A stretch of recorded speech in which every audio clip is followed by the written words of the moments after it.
Hey gang, today we are going to be talking about how to make a coil pot.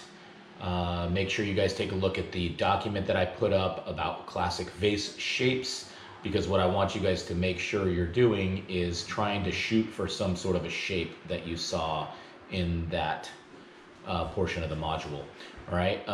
Or something that you found as well. That could be something that we do as well. So take a look at that document. Make sure that you kind of have an idea about where you're going to be going with this vase shape. And there are two requirements for this project. One requirement is that it has to go out. So you, instead of making it straight up and down like a cylinder, it needs to actually extend out and get larger in diameter. And then you're also going to bring it back in. So you need to come out and back in at least one time, right? So those are the two requirements. There's no size requirement, but just keep in mind the things that I'm going to be talking about in the demonstration. So let's get on with that. Okay, so I've got a couple of things set up already here. I've got a number of different blocks of clay that are here. They're kind of those rectangular prisms, which we've talked about in class before. They're rectangular prisms because I want to be able to squish them into a log shape, which you guys are going to see in a second. So I've kind of set myself up so I can have a number of different different coils to make different pieces of clay to make coils out of. Then I also have this piece right here. This may be a little bit on the larger side, but what I'm going to be doing with this is I'm going to be pounding this out and turning it into a slab of clay, because that's what we're going to start with on the base. One thing that you really want to remember and think about while you are doing this, or as you're starting doing this, is you kind of want to start with a smaller base, right? Maybe something around, I don't know, maybe 4 or 5 inches across, maybe even smaller than that, right? We could go to a little bit smaller and make it more like slightly larger than a silver dollar, depending on how big you want to go for this object. And the reason why I say that is because if we start with a very large object, then our first move that we're going to have to start making is we're going to have to start making these walls on this coil pot come inwards, because remember, we want to come in and we want to come out, right? Or we want to come out and then we want to come back in this direction, making that vase shape, right? And again, the size of this vase is not going to matter. What we really want to do is just kind of get a little bit of scale on it. We're probably going to be able to make things that are maybe around 12 inches high or so, right? Other reason why I want you guys to think about this kind of a size is because if you make things a little bit too small, you're going to have to roll really small coils, and it's going to be very hard for you to get to the inside to be able to make some adjustments and smooth out the inside. Because what I'm going to be showing you guys is a way to make a coil pot where we don't have to score and slip in between every single layer. It saves a lot of time, it saves a lot of effort. And then we don't actually have to have the coil as part of the aesthetic on the outside of our object. So we'll start out with this base, okay? I've got a pretty big slab of clay that's here. So I'm first going to take this slab of clay and I'm going to start to hit it down like this on the table, all right? I'm working on a board that I bought for like, I don't know, $4 or $5 at Home Depot. And the reason why I did this is because at my place I don't have any really flat objects. I have a lot of most of my tables that I have are more on the side of having like slats on them. So it's kind of hard to pound anything out like this of any size. So I get that thing pounded out a little bit, and then what I can do is I can actually lift it up off this board. And I can take it and kind of slap it onto the table. And when I do it, I want it to kind of hit here and then roll down that direction and it'll stretch, okay? Or you can do it towards yourself, where I'm taking it and coming this way, right? So it's gonna make a little bit of noise here. And you can see that I'm flipping it over each time that I do this. And also what's happening is I'm starting to get rid of a lot of those fingerprint marks.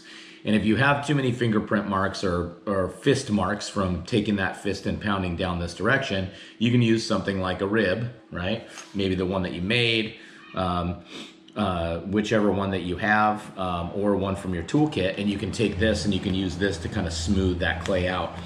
just kind of hitting it and smearing that clay like so.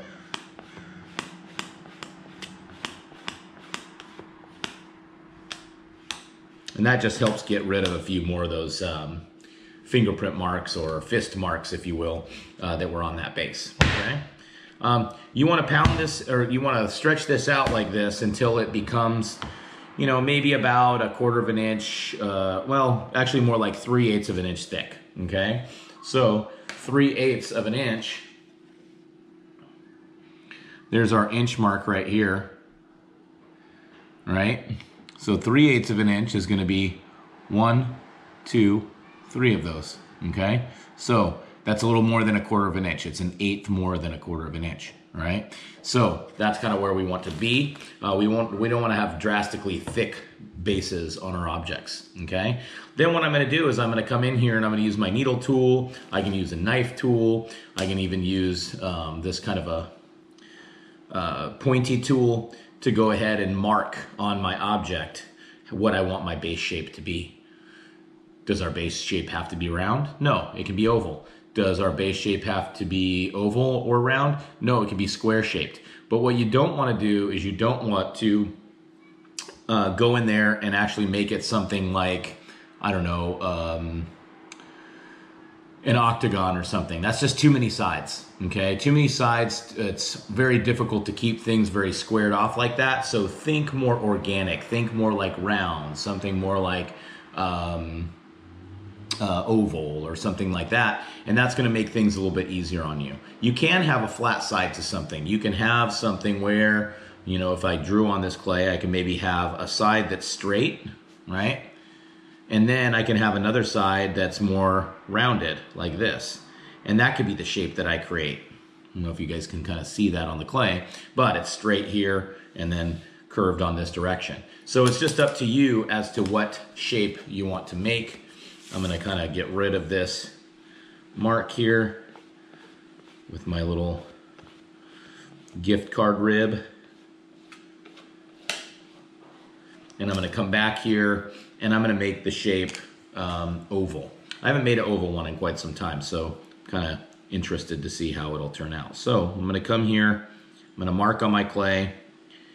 You know, at first I thought this might be too big of a slab of clay that I was kind of pounding out, but it actually ended up being really nice because it allows me to get the thickness that I want of the clay, and it also allows me to get a nice size and shape of the fit for the base of my object. And now what you're going to do is you can use a knife tool, you can use your needle tool, you can use whatever kind of tool you have at your disposal that can cut really well. You can even use your X-Acto blade. You know, if you're using an X-Acto blade, you want to be really careful, because if you're not working on something like this board, which I purchased for this purpose, you don't want to be cutting your tables, right? So something like this might be a little bit safer if you're cutting directly on your own table. But if you have some sort of a board, big board that you can work on, maybe this is something that's going to help you out. You can get in with this X-Acto knife tool. And so what we're going to do is just kind of cut in here, and I'm just being gentle because I really don't want to mark up my board either. And I'm just going to come around here and I'm going to follow that line that I created, going all the way around till we meet back here. And then I'm very carefully going to take this clay and pull it away from the edge. If I push it at all towards the center, then what can happen is this part, like if it comes in here, this part, if it gets back in there, it can stick, and then it becomes a little bit more difficult to peel away. So if we just make sure that as we're pulling it off, we pull it off in a very nice fashion, then it's not gonna mess us up, okay? Any kind of clay like this, you can kind of keep it on the side. If you're gonna take it and squish it back up, remember that we're gonna have to wedge that clay to get all that air out of it, because what we don't wanna do is take it and just smash it and fold it up like this and then start turning it into something new, okay? This clay would have to be wedged if that was the case, all right? So I've got my base right here. It's a nice oval shape that we're gonna be working with, or that I'm gonna be working with. So I'm gonna set it aside for now, and now I'm gonna grab one of my rectangular prisms of clay. I'm going to give myself some room because when we roll coils, we really want to have a decent amount of space to roll those coils, okay? I like having these kind of scrapers and ribs around because we can get rid of any crumbs or anything that might be on our board, all right? And then what I'm going to do is I'm going to take this, and the first thing I'm going to do is put it into my hand, and I'm going to take it and I'm going to squish it like so. And when I squish it, what I'm actually doing is I'm just starting to turn it into a log shape, and it starts to take on that shape of the coil, okay? So once we get it a little bit thinner like this and a little bit longer, we can take that and we can set it onto our board, and we can take this and start rolling a coil, right? When we roll this coil, we really want to make sure that our hand is parallel to the table. Notice that I'm rolling all the way through from my fingers all the way back to my palm, or at least from my fingers to the end of my fingers. We don't want to do really short rolls like this, because when we start to make this into an oval shape, or it can get even square shaped and start to make that kind of machine gun sound. The other thing we want to do is on our ends, okay, you see how it's starting to flatten up a little bit, okay? What we want to do is take our ends and kind of squeeze those so that they become a little bit of a point, okay? When they become a little bit of a point like this, then they don't start to roll over onto each other and create or trap air, okay? So see, I've made that a little bit on the pointier side. So I'm going to go to this side and do that as well.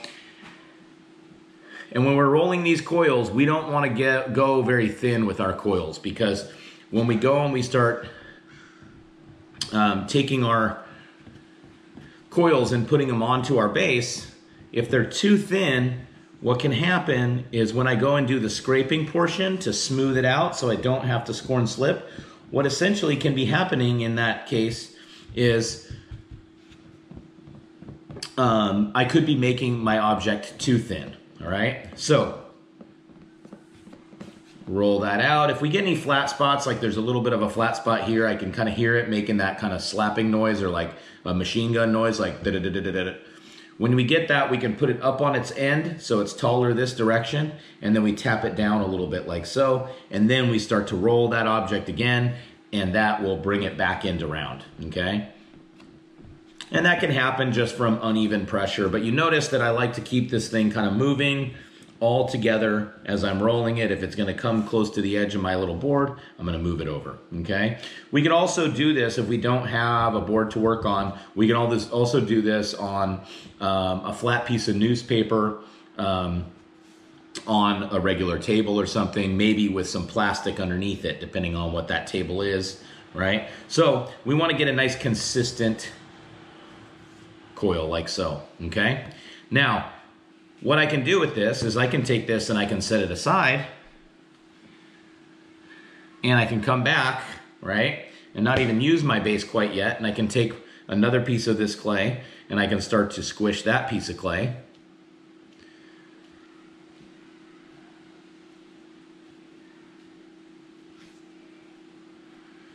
And I can start to turn that into a coil. Now the perspective on this, gang, might look a little bit weird because I'm using the wide portion of my camera so that I could fit a whole bunch of this stuff in here. So you can see I did the same thing, right? Now I'm going to take this and I'm going to start rolling, okay? And what I like to do when I'm rolling these in real time without giving an instruction like I am now is I like to start to do this on the inside and make it a little bit thinner here. And then I maintain that pressure and move my hands outwards like so. And what that does is it just kind of moves that clay. Before I do that though, I want to get those ends a little bit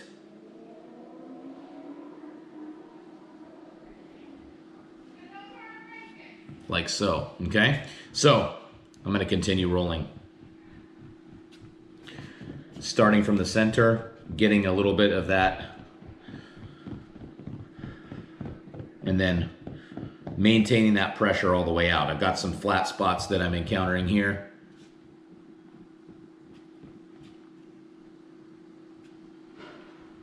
If you get it too thin in a spot too, what you can do is you can kind of, it's hard to do, a little bit harder to do, but you push a little bit of pressure in this direction to bring some of that thicker clay in towards the middle, and kind of a little bit of pressure inwards, and you can actually thicken up an area if you need to, right? Thinning it is a lot easier. We just apply a little bit of pressure and start rolling, right? So that's kind of how we make those coils. You notice that I have about the same size clay each time, and it makes about the same length of coil each time, as long as I keep them, or I'm shooting for that kind of thickness right here, okay? About the same thickness as my base, about 3/8 of an inch is gonna be ideal. Anything less than that, it's gonna get a little bit thin when we start to do the rest of our object, okay? So that's rolling coils. So I've got a couple of coils rolled, I've got my base all laid out, and for the very first layer that we're gonna do, we really want to think about making sure that this thing is gonna stay connected. And the way that I like to make sure that it's gonna stay connected is by scratching and slipping, or scratching and using some sort of liquid for that first layer, okay? So I'm gonna come around with my scoring tool, and I'm gonna kind of scratch just the edge, enough thickness of the edge for me to get this first piece of clay on, or this first coil of clay. And it's okay if we go a little bit extra, right? And we can use multiple directions of our scratching.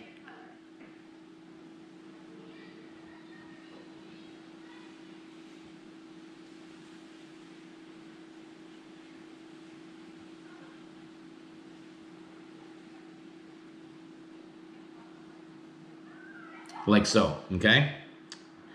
All right, and then what we're gonna do is we're gonna take a look at our coil of clay, and I like to hold my coil straight up and down.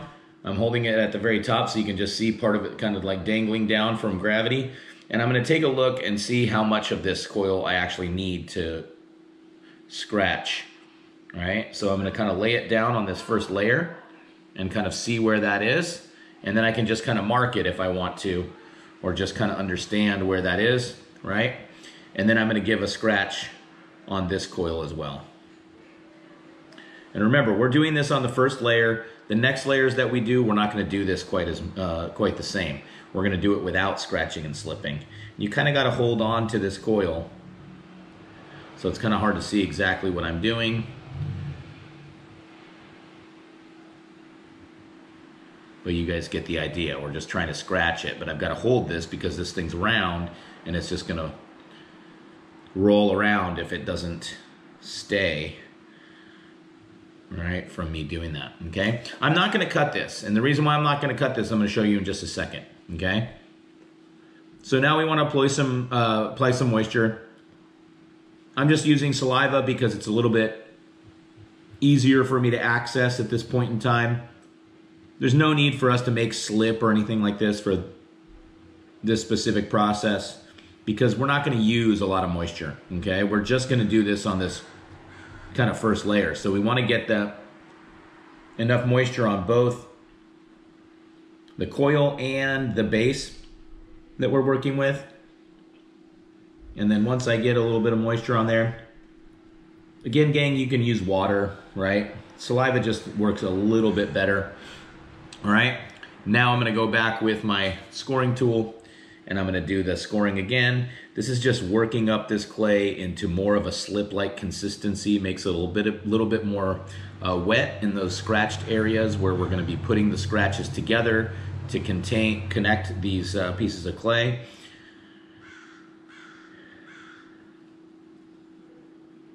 Just like so. And even if we don't end up firing these, okay, because we are using that air dry clay, even if we don't end up firing these, scratching and doing this portion of it is gonna help keep this object together once it's dry, all right? It's gonna make it a lot less fragile when it's dry, which is what we kind of wanna shoot for, especially if we're gonna be bringing anything back to school so we can get it fired and things of that nature, all right? So, there we go, we've got it scratched again on both. Now what I'm gonna do is I'm gonna take this coil and I'm going to turn it, hold it upright like this, and make sure that that scratched portion, right? I wanna make sure that that scratched portion is touching the scratched portion, right? And then I'm gonna apply a little bit of pressure when I do that. I'm just applying a little bit of pressure right now. I'm gonna go back and kind of give it a bit of a push and wiggle after. All right, so now I brought this all the way around to this other side. so that that way that scratched portion touches the base the whole way around. And now what I want to do is just take this and start setting it down on top without scratching and slipping. And as I do this, instead of setting it directly on top of itself, I'm going to try and turn this to show you guys. Instead of setting it directly on top of itself like so, I'm going to go a little bit off center as I do this and start to push it a little bit on the outside edge. I'll use that needle tool to kind of show you. Instead of putting it right here on the top, I'm going to move it over a little bit to the side so that that's the center of it. This is going to allow this piece to start growing out this direction. If we stack coils directly on top of each other like this, then what that's going to do is that's just going to make a cylinder. It's going to be a straight up and down cylinder. We want to start to get it to go outwards, so we put it a little bit on the outside edge of that coil. And as we do it, we actually want to push down a little bit with our fingers, right? We're applying a bit of pressure so that way we don't have any air spaces in between any of our coils. We don't want to just lay the coil down. That's not going to be very easy for us to be able to make these things, all right? So I'm going to come back and I'm going to grab my next coil. I'm going to take this and set it. I've got a little bit of a spot here where it looks like maybe I might have trapped some air, so I'm going to kind of get rid of that. I don't know if you guys can kind of see that right there, right? So I want to kind of try and get rid of that so I don't have that little air space there. And I'm just pinching it a little bit with my finger, maybe smoothing it a little bit so it has a little bit of a tip, right? Now I'm going to take this, squish it into that other coil of clay. And so we want to try and roll our coils a kind of a consistent thickness, so that as we're doing this, we get a consistent wall thickness with our coils as well, all right? So pushing down a little bit each time as I go around. Again, I'm on that outside portion of this coil, so that way I start to get my coil pot starting to move outwards. And it's starting to, instead of be straight up and down, it actually is increasing in circumference. You can kind of see it there. I'll hold it up for you as well. You can kind of see how it's starting to grow outwards, okay? So that's what we want to do. Small amounts, right? We can't drastically change those. If we start to take things and take a coil of clay and start to put it on the outside edge like this, right? And really have it out there, look at that, okay? That's going to be too much and our object is going to end up falling apart, right? So what we want to make sure we do is just little gradual moves to get it to go out and back in again, okay? So now I'm run out of coils, so I do need to cut another coil, roll another coil. But before I do that, I've got about 3 layers of clay here, 3 layers of coils, 3 to 4 layers. And so what I want to do with this is I actually want to smooth the inside, the outside, or both. We have to do one, right? We have to smooth either the inside or the outside. So if you want to retain the look or the aesthetic of the coils on the outside of this object, then you can keep those, you can smooth it on the inside. If you don't want to keep that look, you can smooth it on the outside. If you want it to be massively strong and you're worried about your object, then you can smooth both the inside and the outside. It's all up to you, okay? So what I'm going to be doing is taking something like a tool. This is just a flattish kind of tool, right? We can even use our fingers. It doesn't even require a tool. I can take my fingers and kind of get them in here and start to smear that clay. I hold the wall to make sure that I've got some support on that wall. So I've got this hand here, all right? Normally when I'm doing it, I would be doing it this direction, holding it like this and smearing it on this side. It's a little bit harder for me to show you how to do it that way, so I'm going to move it this direction, hold it a little bit weirdly here on the side. I could also even use a rib to do some of this smearing, okay? Maybe the smaller portion of that rib here, okay? Or if I've got a tool, if I've got my wooden knife tool, that potter's thumb, that other end of it that kind of looks like a thumb, all right? We can use that to smear. And so what I'm going to be doing is I'm going to be taking a little bit of clay along with me and smearing the clay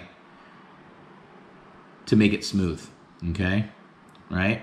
You see how it starts to smooth out? The line that was once here disappears, okay?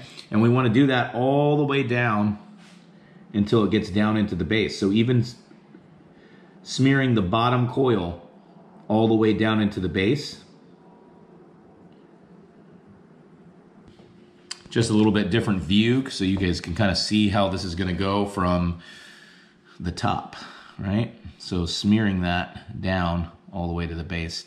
This takes a bit of time, but it takes a lot less time than if we were to scratch and slip each and every single layer. Now, if you want to retain the coils on the inside, the outside, both, then you could do that. You could scratch and slip every layer. I'm not saying that you don't have to scratch and slip every layer, that you don't, that it's not a requirement. There's different ways that we can do this. And sometimes you end up getting some little crumbs that are left over, okay? So I'll just take those crumbs, add them to my kind of pile of other bits of clay, and I'm gonna come back to this and I'm gonna start smoothing. So this is gonna take a bit of time.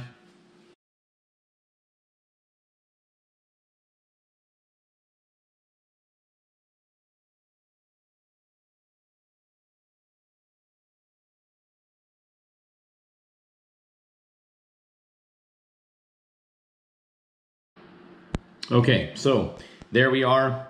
Everything on the inside of this has been smoothed. I used my finger at the very end, I don't know if you noticed, to make that nice and smooth on the inside. We still have retained the look of the coil on the outside if that's what you're looking for, right? So that's how we build using coils. I'm gonna go ahead and continue doing this, and I'll be making an object out of this coil, right?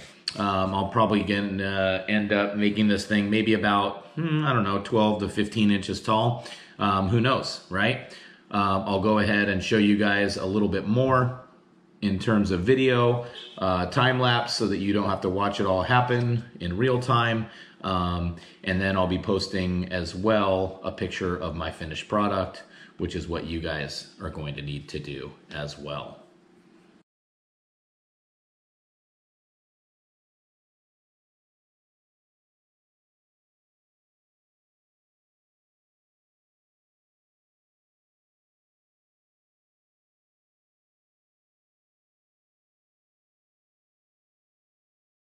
All right, so now I've got a little bit of this built up. I've got it smoothed nicely on the inside.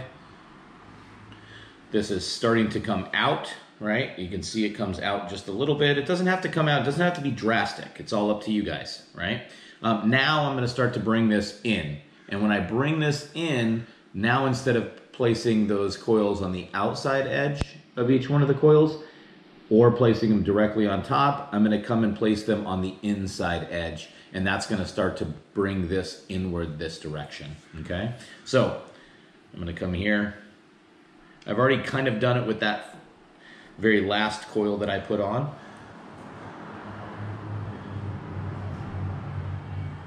And I'm gonna start to close this in. So each one of these coils that I add, or each kind of layer essentially of coil that I add, it's actually decreasing the diameter of this oval that is there, okay? You can see how now it's going out and then it's gonna come back in, all right? That's what I'm kind of shooting for, all right? You can also come in here and you can stretch some stuff, right? If you wanna change the way that everything is here, then what you wanna do is you wanna just reach your hand inside or use your hands on the outside to kind of manipulate this, right? And make it what it is that you want it to be, all right? So it's up to you. The way that this looks like it's gonna kind of turn out is it's gonna kind of be a very roundish kind of form. And then I'm gonna be bringing it into a very narrow neck. You guys will see me do that in the next few minutes. And yeah, that's how we build with coils. Enjoy the rest of the video. I'm just gonna kind of play it out time-lapse style so you don't have to watch the entirety. And yeah, have fun doing this, gang.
All right, so there we have it. I realized too that maybe you might not have been able to see how I manipulated this top part, but as you can see, if you take a look at this, it kind of comes out, comes back in, and then it comes back out again, right? It doesn't have to come back out again, but that is up to you. So that's how we build with coils. I just went ahead, one of the last things that I was doing there, I don't know if you guys were kind of paying attention, but basically what I was doing, I was smoothing out the small little areas of the where each one of those coils kind of butted together. I just didn't want that mark to be there. It's okay if it's there. You can smooth things out. As you can see too with this piece, that I made it to still retain the coil aesthetic. You do not have to do that. If you smooth it on the outside, you can actually get rid of that coil aesthetic. The other thing that you can do with something like this is that you can roll yourself another coil, and you can use that coil to build some handles if you would like. You don't have to have handles on it.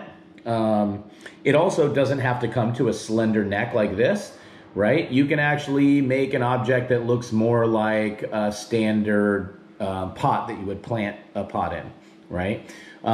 With some sort of a flared rim or something like that. The big thing that I want you guys to understand is that when you're making an object like this, you want to have some sort of a defined rim. The definition on this rim here is that it actually comes out like this, and it looks like an ending point, right? It's like putting a period on the end of a sentence, then you know that that's the end of that sentence.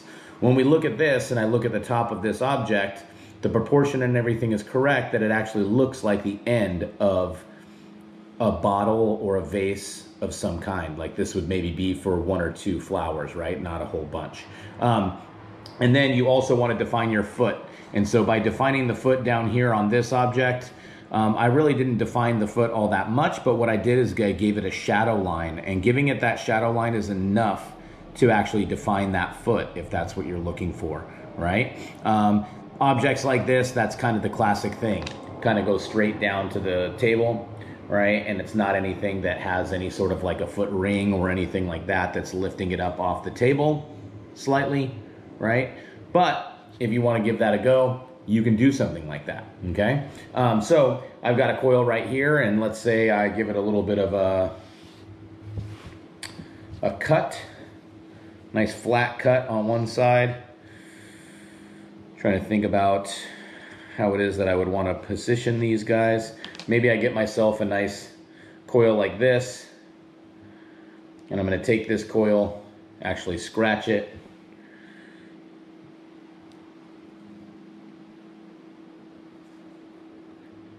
a little bit of moisture, scratch again,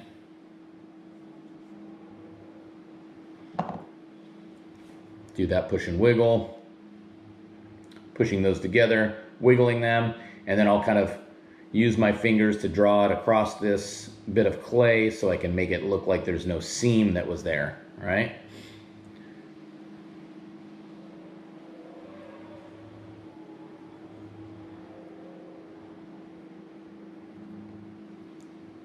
I'm just trying to make a very nice loop. And that's just because that's what I'm thinking for this handle for this piece. And I'm going to actually make 2 of them. So maybe one handle is going to go right here. Right kind of on that shoulder, right? That's kind of a nice thing. This could actually be a single handle. Maybe I make it a little bit bigger, and that could be a single handle like this.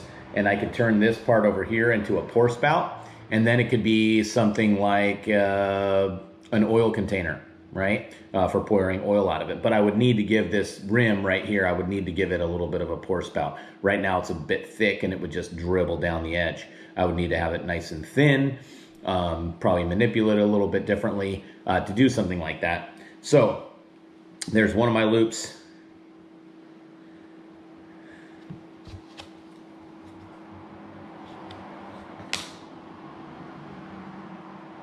Get myself another loop, same process.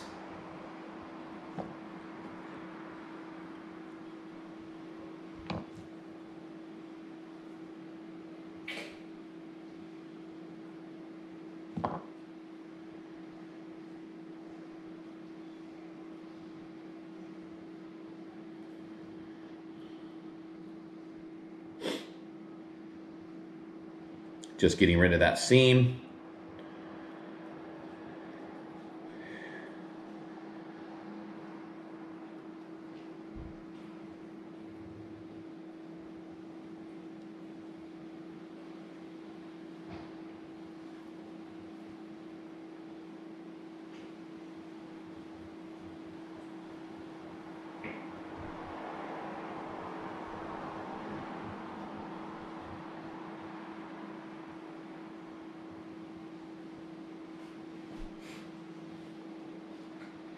And then I'll give you positioning these right onto the shoulder area. You can kind of see that they look nice right there. I'm gonna have to move myself.